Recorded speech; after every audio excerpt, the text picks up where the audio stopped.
Kita mulai. Assalamualaikum warahmatullahi wabarakatuh. Selamat malam teman-teman. Malam ini kita akan melanjutkan materi kita penganggaran modul 2 yang kemarin belum selesai, yang hari Senin kemarin. Kita lanjutkan. Sebelumnya kita berdoa dulu agar yang kita pelajari hari ini bermanfaat. Berdoa, dipersilahkan.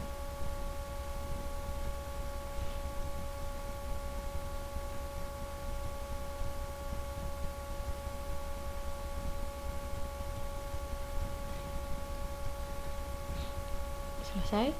Oke. Kemarin kita sudah membahas sampai dengan ini, SKP. SKP kemarin kita bandingkan antara SKP garis lurus dengan garis lengkung. Yang kita pilih adalah yang paling kecil nilainya. Yang itu. Nah, sekarang kita masuk ke analisis regresi sederhana. Jadi saat dalam penganggaran ini kita juga mempelajari mengenai regresi sederhana. Digunakan untuk meramalkan sebuah variabel terikat yaitu Y dengan menggunakan satu variabel bebas yaitu X.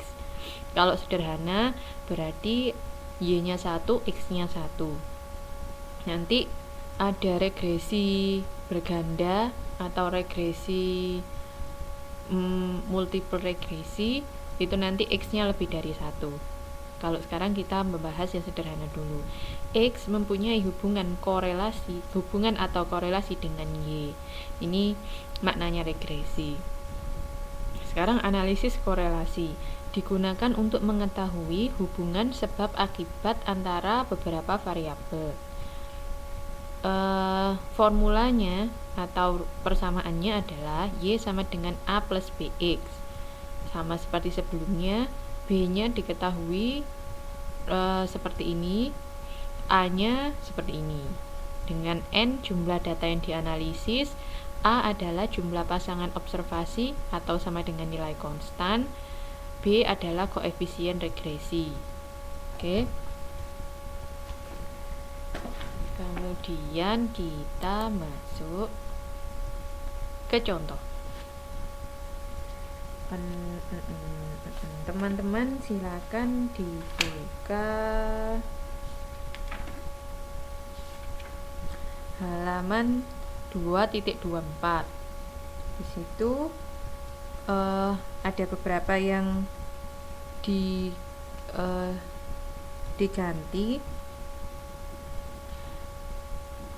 ditambah. Misalnya ini X, kolom X dikurangi X bar, ini di buku kan X dikurangi X kalau di modul saya. Mungkin di modul teman-teman sudah diganti, jadi ini adalah X dikurangi X bar. Kemudian ini, maaf ini belum saya ganti. Mungkin teman-teman pada tahun 2015 X kali Y yaitu 7 kali 170 sama dengan 1190. Teman-teman silakan diganti kalau bukunya belum masih 170 di situ. Oke. Kemudian ini adalah data dari analisis korelasi. X barnya diketahui dari 25 dibagi 5. Kalau Y bar sama dengan 760 dibagi 5 sama dengan 152. Nah, itu dicari-cari. Jadi pertama harus melengkapi tabel ini. Kemudian kita bisa mencari A dan B dari tabel tersebut dengan dua metode seperti yang kita pelajari sebelumnya, yaitu metode kuadrat terkecil atau metode momen. Ini kalau kalau menggunakan metode kuadrat terkecil, A-nya 102, B-nya sama dengan 10.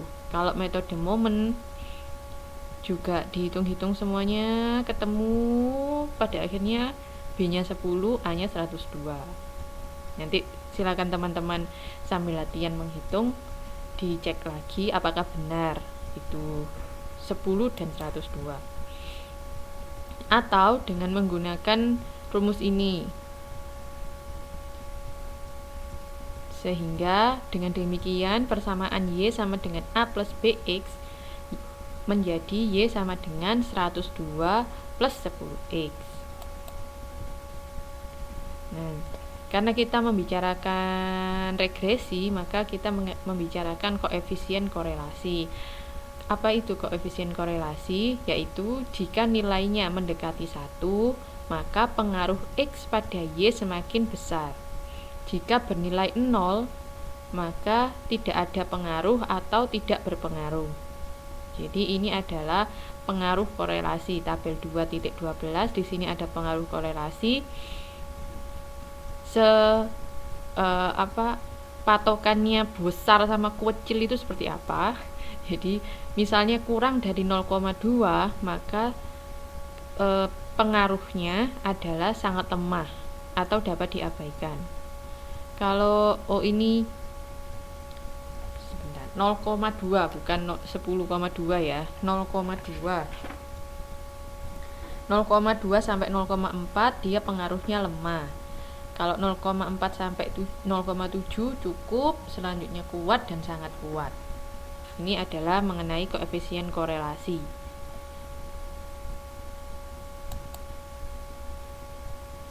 Kalau arahnya atau tandanya positif atau negatif, kalau bernilai positif maka semakin besar X semakin besar Y. Tapi sebaliknya kalau dia bernilai negatif, semakin besar X semakin kecil Y. Nah, kalau tidak berhubungan, maka besar kecil X tidak mempengaruhi Y, seperti itu. Ini contoh gambarnya. Kalau gambar 2.2 ini korelasi positif. Semakin besar X, maka Y juga akan semakin besar. Di situ kan ada C, A, B. Kalau X-nya 15, Y-nya 15. X-nya 20, Y-nya 20. Jadi semakin besar X, semakin besar Y. Semakin kecil X, semakin kecil Y. Oke. Jadi itu berarti lurus. Misalnya untuk menjual roti, Y-nya roti, X-nya susu. Semakin banyak susu yang digunakan, maka semakin banyak roti yang diproduksi. Misalnya seperti itu. Produksi roti dengan penggunaan susu, misalnya seperti itu. Itu adalah hubungan positif. Misalnya susunya semakin sedikit, maka hasil produksi roti akan semakin turun. Jadi ini urutannya mulai A, bukan mulai C ya, mohon maaf. Mulai A. Kalau X-nya 20, Y-nya 20. Kalau X-nya naik menjadi 25, Y-nya 25. Kalau ternyata turun jadi 15, Y-nya jadi 15. Oke. Ini disebut bernilai positif. Kalau bernilai negatif, kita lihat A20 di sini. Semakin besar X menjadi 25, maka Y-nya semakin turun, dia menjadi 10. Sebaliknya kalau dia semakin kecil menjadi 15, Y-nya tambah naik jadi 20. Jadi semakin besar X semakin kecil Y, atau semakin kecil X semakin besar Y, sebaliknya. Kalau tidak berkorelasi, itu seberapapun Y, X-nya tetap 10. Sebesar apapun X, sebesar apapun X, Y-nya tetap 10. Sebesar apapun Y, X-nya tetap 10. Seperti itu. Jadi tidak berpengaruh apapun. Ini mengenai korelasi. Jadi korelasi ada berapa besarnya korelasi dan apakah korelasinya positif atau negatif. Rumus korelasi itu sendiri adalah ini. Cukup panjang, tapi kalau kita sudah punya tabelnya, kita sudah menghitung dalam tabel, nanti kita tinggal